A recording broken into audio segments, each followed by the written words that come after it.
Kale's wrists were bound in chains that reeked of rust and old blood, the iron biting into his flesh as alien guards dragged him through a stone corridor lit by flickering green torches.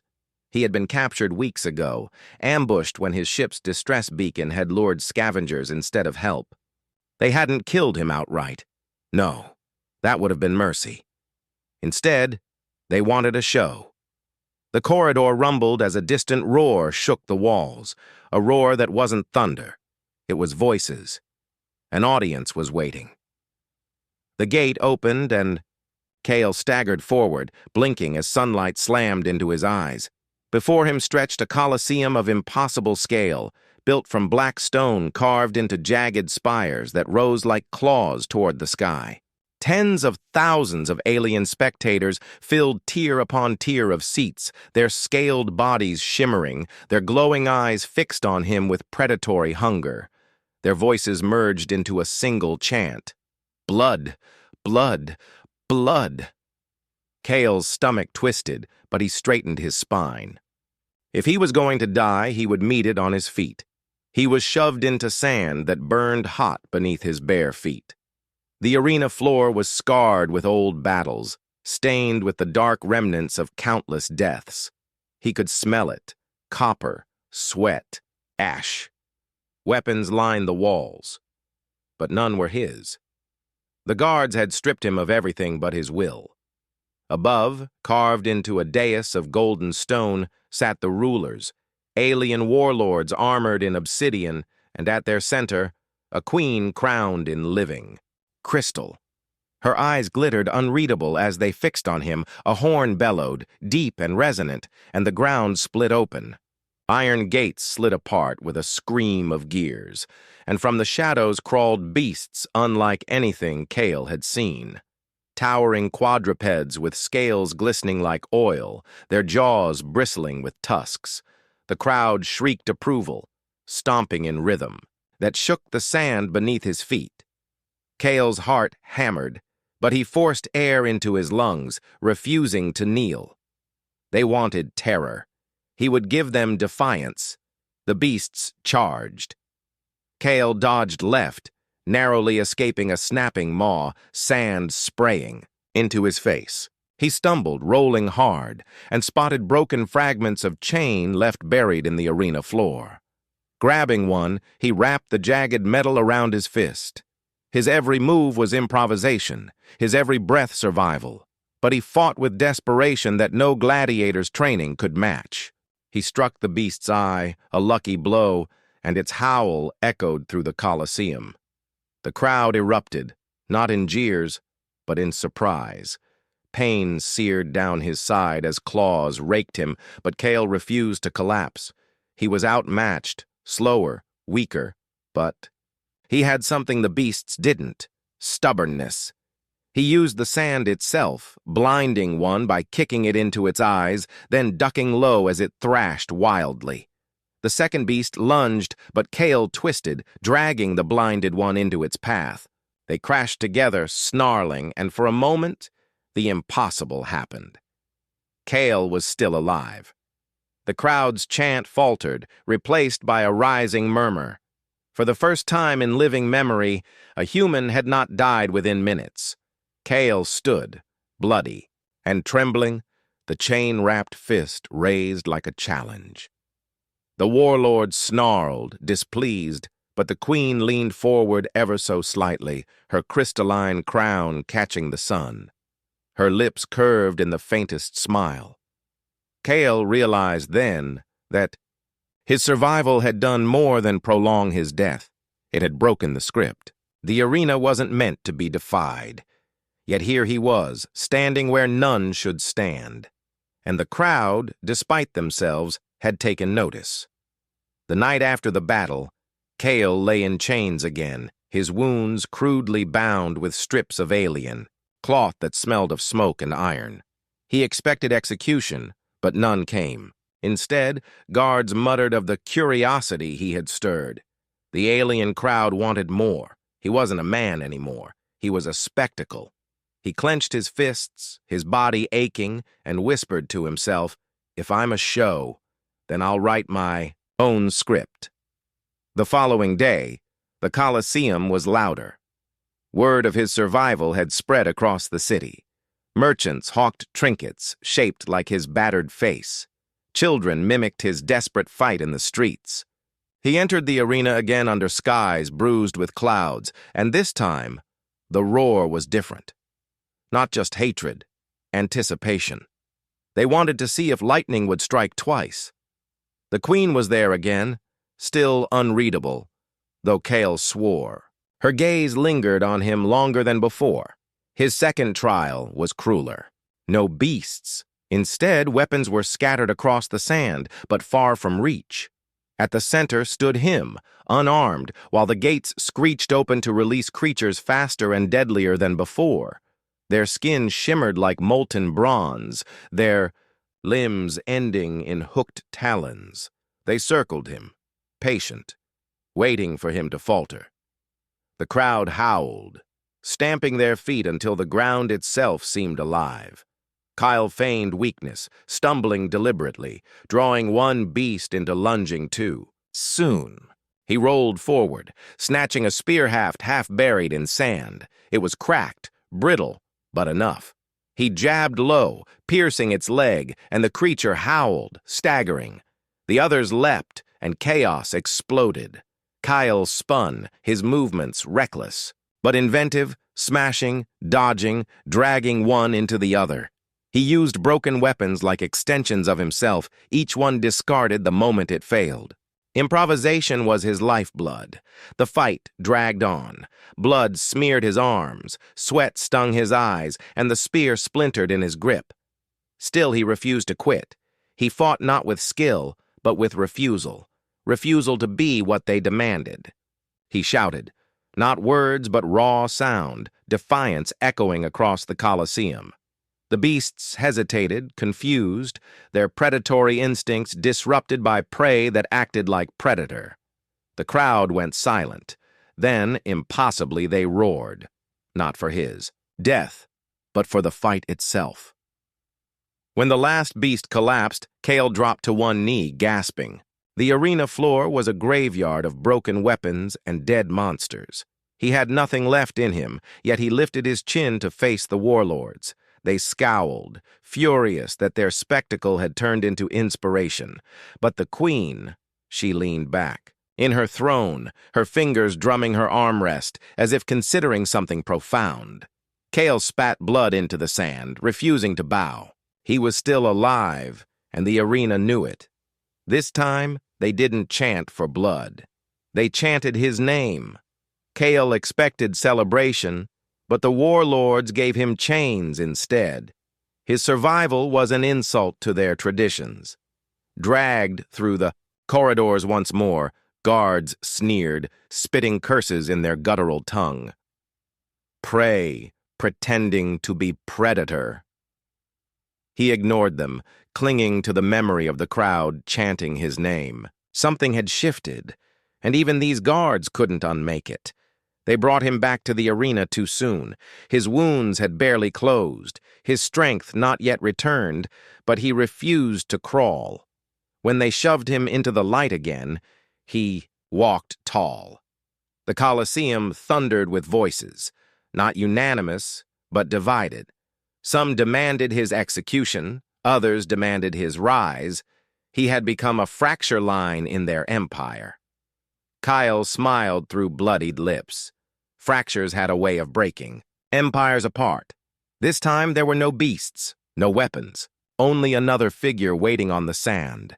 An alien warrior, taller than Kale by a head, armored in plates carved from obsidian and marked with glowing sigils. The crowd went wild. This was no trial, it was a duel. Kale was to fight not for survival, but for humiliation. The warlord's champion was meant to crush him. The warrior advanced, spear in hand, moving with precision. Kyle barely dodged the first strike, the spearhead tearing across his ribs. Pain flared, but Kyle laughed, sharp, defiant. "That all you've got?" he shouted, his voice carrying through the Colosseum. The crowd gasped at his audacity. Never before had prey mocked predator. He fought dirty. grabbing sand to blind, feigning collapse before lunging upward, tackling the warrior off balance. He ripped the spear free, jamming its butt into the warrior's knee. Obsidian cracked. The alien howled, stumbling, and Kale pressed his advantage with savage speed. Every strike was desperation turned into weapon. At last, Kale stood over the warrior, the spear at his enemy's throat. He didn't kill him. Instead, he raised the weapon high and snapped it in two, throwing the shards into the sand.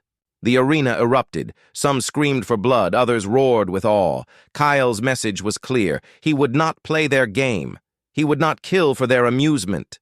The warlords seethed, furious at his defiance, but in the stands, voices rose, not in unison, but in a chorus of chaos. The crowd was no longer theirs to control. The queen watched with cold fire in her eyes, and for the first time, Kale thought he saw not just curiosity, but something sharper, recognition. He realized then that survival had become something greater. He wasn't just fighting for his life, he was fighting for theirs. The next day, the arena brimmed with fury. Kale's defiance, his refusal to deliver a kill, had spread like wildfire through the city. Vendors sold clay effigies of the human defier, and chants of his name spilled into the streets. But the warlords were enraged. A prey that would not obey? A spectacle that turned the crowd against tradition? It could not stand. So they chose a new punishment: humiliation by the finest champion in the empire. The gates parted, and the figure that entered was no beast. It was a warrior revered by all. Twice Kale's size, armored in obsidian plates that glowed faintly, with crimson veins, and wielding a spear carved from the fang of a mountain beast. The crowd erupted, knowing this would be the end. Kyle, bruised and half-healed, stood unarmed once more. He wiped blood from his mouth and grinned through swollen lips. "Let's dance," he muttered. The champion charged with practiced precision. His movements fluid, honed by decades of training. Kale barely avoided the first strike, the spear gouging sand where his chest had been. He rolled, snatched a broken fragment of chain, and used it like a whip. It glanced uselessly off armor, but it forced the champion back a step. Kale fought like no gladiator they had ever seen, dirty, clever, reckless. He aimed for joints, for blind spots, for anything the alien's pride overlooked. Blow after blow rained down, Kale's body screaming with pain. He staggered, bled, but never surrendered. When the champion overextended, Kale hurled sand into his face, diving beneath the spear. He clawed at straps, ripping free a plate of armor. The crowd gasped, not at the damage, but at the audacity. Who else would dare strip a champion bare before them? The fight stretched into a frenzy. Kale's chain snapped, his body bruised to ruin, but he still stood. He feigned collapse again, baiting the champion to lean too close. Then, with a final desperate surge, he slammed his forehead into the alien's jaw, grabbing the spear in the chaos. The arena fell silent as the champion hit the ground, sprawling. Kale stood above him, weapon in hand. Instead of driving the spear home, Kale raised it high, then snapped it in half, throwing the shards into the sand. The message was unmistakable. He would not kill for their amusement. Gasps rippled across the crowd, then shouts, then a storm of noise as half the arena roared for his death and half for his victory. Kyle, bleeding and swaying, raised his fist and roared louder than them all. The chant began again, fractured yet powerful. His name echoing across the Colosseum. He had stolen their champion's honor and turned it into his own weapon. And above, the queen leaned forward for the first time, her crystalline eyes unblinking, her lips curling into something like interest. The warlords raged. The arena was their tool of fear, and Kale had turned it into rebellion. As the crowd screamed, executioners moved in, blades gleaming, eager to end the defiance once and for all. Kale, barely standing, still raised. his fists ready to fall fighting. His chest heaved, blood dripping, but his eyes burned. He would not kneel. Then the queen raised her hand. Silence fell like a hammer. The executioners froze mid-step. The crowd's chaos died to a hush. Thousands of eyes swinging toward the throne carved from golden stone and living crystal. The warlords barked their protests, voices thunderous, but the queen did not look at them. Her gaze was fixed on Kale. She rose slowly, each movement measured, her crown glimmering as sunlight fractured through the crystalline spires. Her voice carried across the arena, low and commanding, translated by unseen devices into every ear. "He does not die today."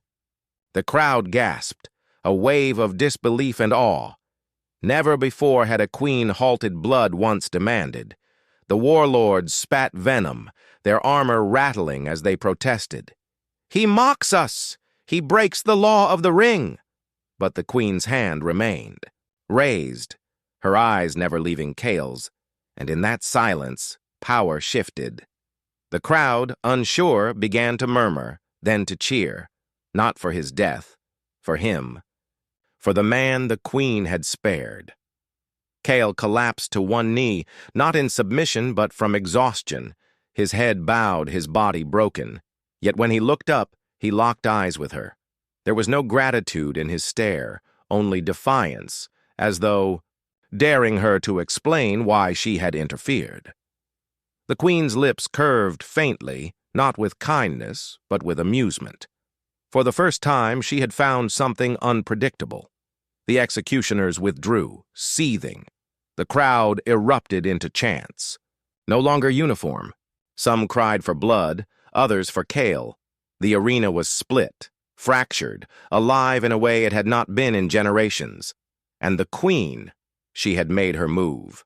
Kale was dragged from the arena, his body half carried, half dragged by armored guards. He expected chains, torture, death in private. Instead, he was taken to a chamber unlike any other, pillars carved from living crystal, walls alive with flickering light. At the far end sat the queen, alone, her crown dimmed as if reflecting thought. He was thrown before her feet. Still he forced himself upright, his knees buckling, but he refused to bow. She studied him in silence for long moments, her expression unreadable. Finally she spoke, her voice like glass striking stone. "Why do you endure? You bleed, you break, and yet you stand. What makes you resist what all others accept?" Kale spat blood into the floor, his voice raw but steady. "Because I'm not here to play your games." The guards bristled, but the queen raised a hand, silencing them. Her eyes burned brighter. "Interesting," she circled him, her armor whispering against the crystal floor.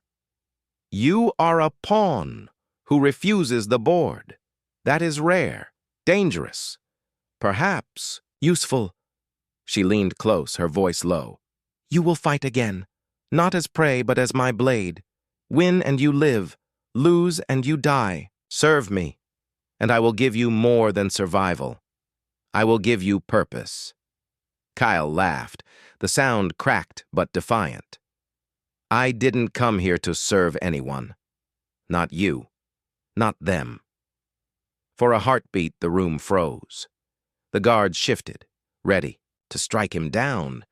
But the queen? She laughed. Low at first, then sharp, carrying through the hall. "A human who refuses even his savior, either the bravest fool I've seen, or exactly what I've been waiting for." She dismissed the guards. With a wave, alone, she leaned toward Kyle, her crystalline crown glowing faintly. "You will fight again.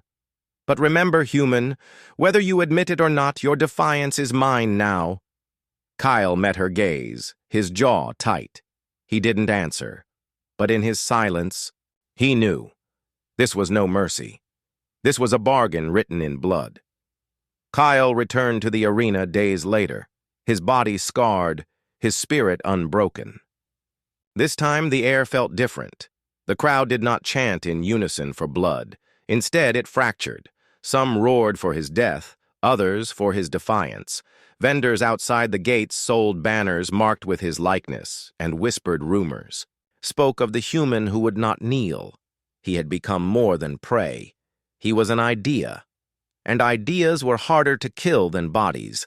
His next fights were trials meant to grind him down, against pairs of warriors, beasts infused with crystal, armor, even flame traps that turned sand to glass beneath his feet. Yet Kale endured, each time finding a way to twist weakness into strength. When the crowd demanded blood, he spared his opponents, forcing them to live with humiliation instead. The more he defied the rules, the more divided the spectators became, half enthralled, half enraged. Whispers spread through the city.